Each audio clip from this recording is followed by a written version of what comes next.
the button. And if you're listening on YouTube, hit the like. It's like walking in the room and hitting that light switch.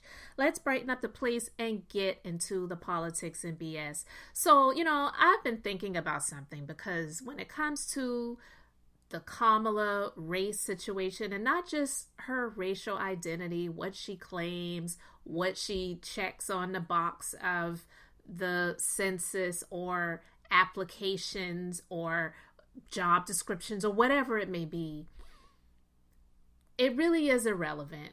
But unfortunately, in this country, race is a big issue, whether we want to acknowledge it or not. So even though the race for the presidency should not be about race, people like Donald Trump and the likes want to make it about that, because they know that using race is how you can divide and conquer.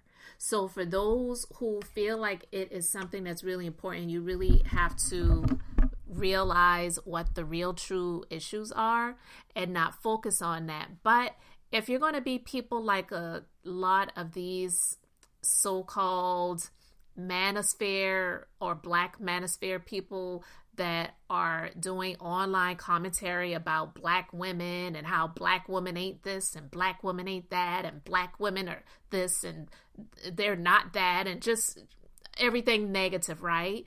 And a lot of them are not in relationships with black women. A lot of them would probably love to be in a relationship with a black woman.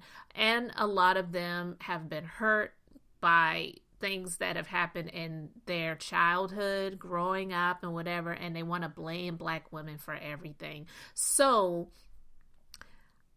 when I hear black men like the Dr. Umar Johnsons, like the Tariq Nasheeds and the likes of those who do that type of stuff, I really feel like it comes down to one simple thing for them that they're not really acknowledging. And some of them, they may have said it. I don't know, because quite frankly, I don't listen to any of that bullcrap and any of the jargon that comes out of their mouths, because it's just not something that's going to be...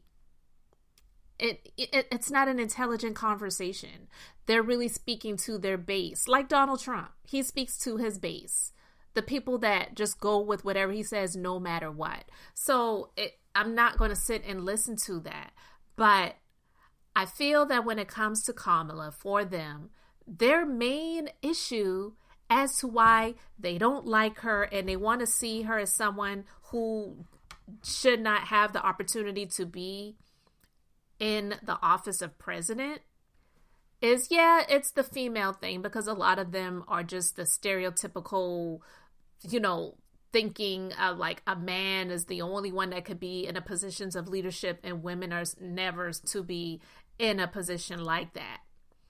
But for a lot of these black men, I feel like their main issue with Kamala is the fact that she is not married to a black man.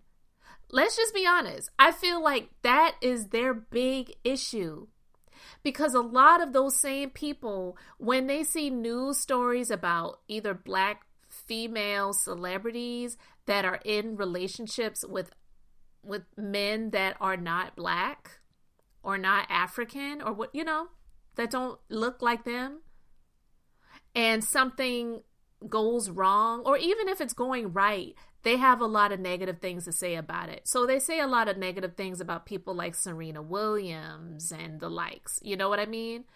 Because they're angry that out of all of the black men that are here on this planet, they chose to be with someone that does not look like them. That's really what it's about, because Barack Obama he was the president, but he is biracial, just like Kamala is. And although, he's married to a black woman, congratulations, kudos, thumbs up, high five, all of that good stuff, right? But if Barack Obama was married to a white woman, I don't believe any of them would have had an issue with him. I don't.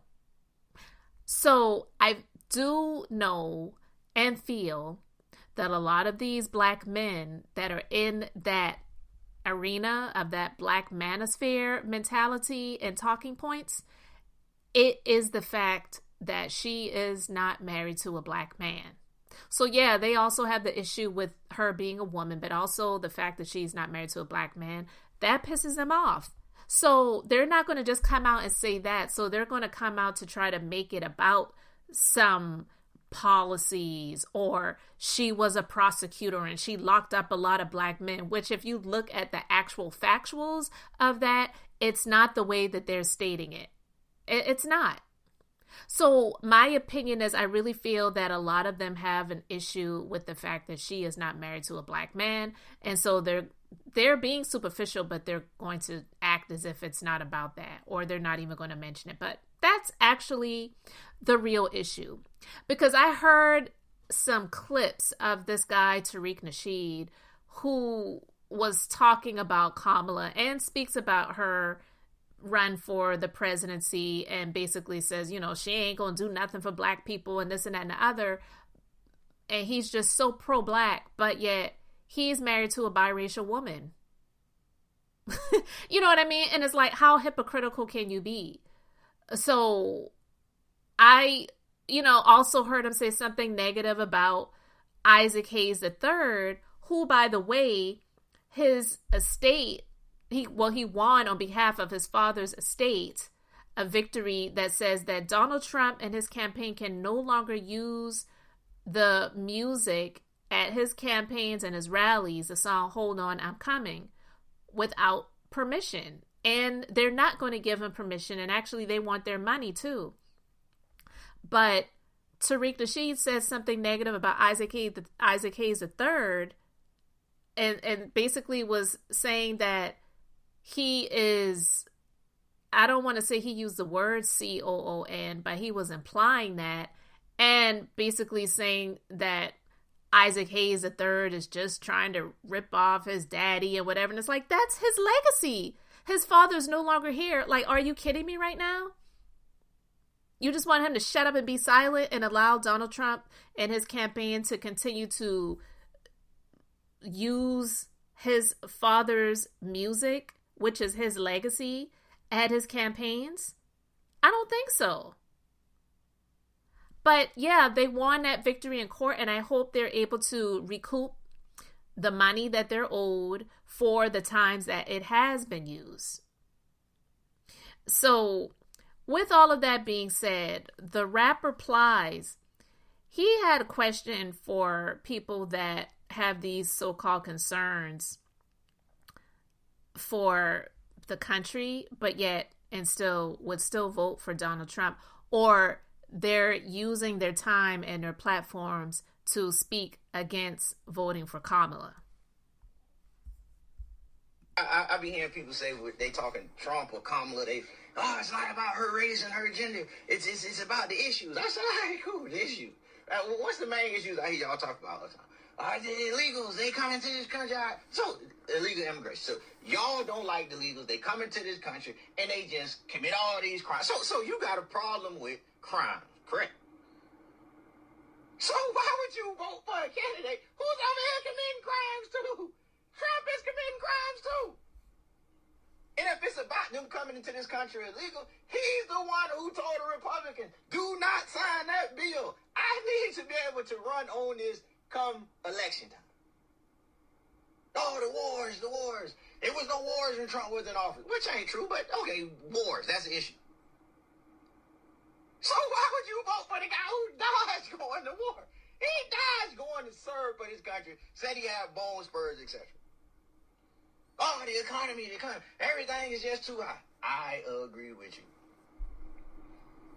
But if that's the case, why would you vote for the guy who left this country $8.4 trillion in debt in just 4 years?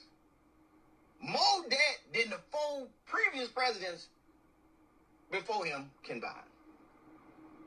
Oh, groceries too high, gas, no problem.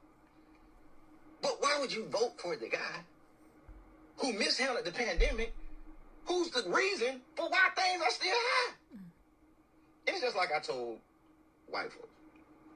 Would you be cool with convicted felons, white folks, moving in your neighborhoods? We all know the answer to that. Would you be cool with people who was found liable for sexual abuse moving all in your neighborhoods?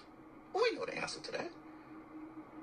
But what I'm trying to figure out from y'all, and men in general, white men and black men, because that's what I feel is going to determine this election, because women had already spoke. They already told us what they going to do. Why would you be cool with this guy occupying the most powerful job in the land?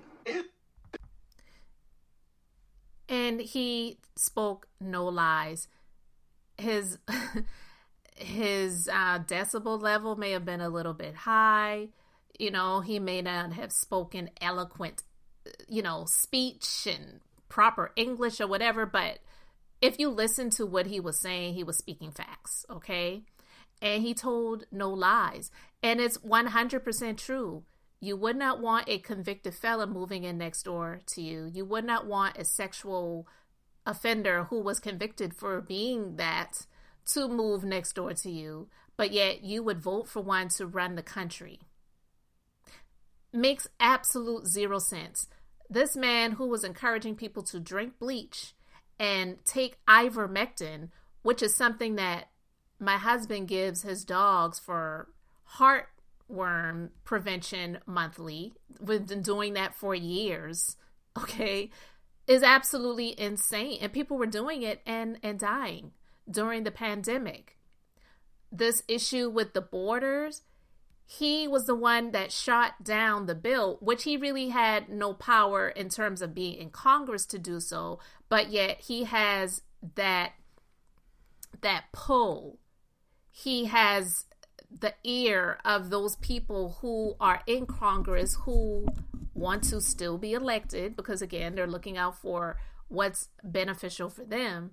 And he said, no, don't pass the bill that the Biden administration wants to pass to do something about the border, because that's not going to look good for me. I'm running on that platform that the borders are crazy. All of these quote unquote illegals are coming into the country. They're, what he says, his words, not mine, poisoning the blood of the nation. All of these things that he has said.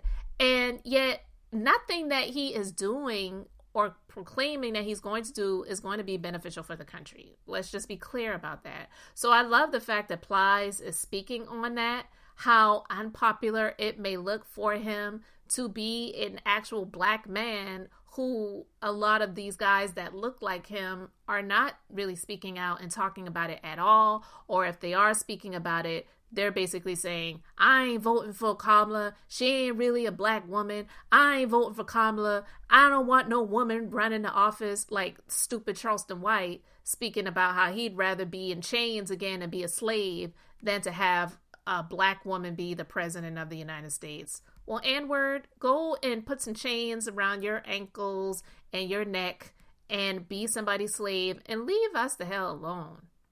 So guys, let me know your thoughts about this in the comments. Thanks for being here, liking and subscribing. I'm Beth, just being beautifully honest. So until next time, I wanted to keep it brief, beautiful, and I'm going to say bye.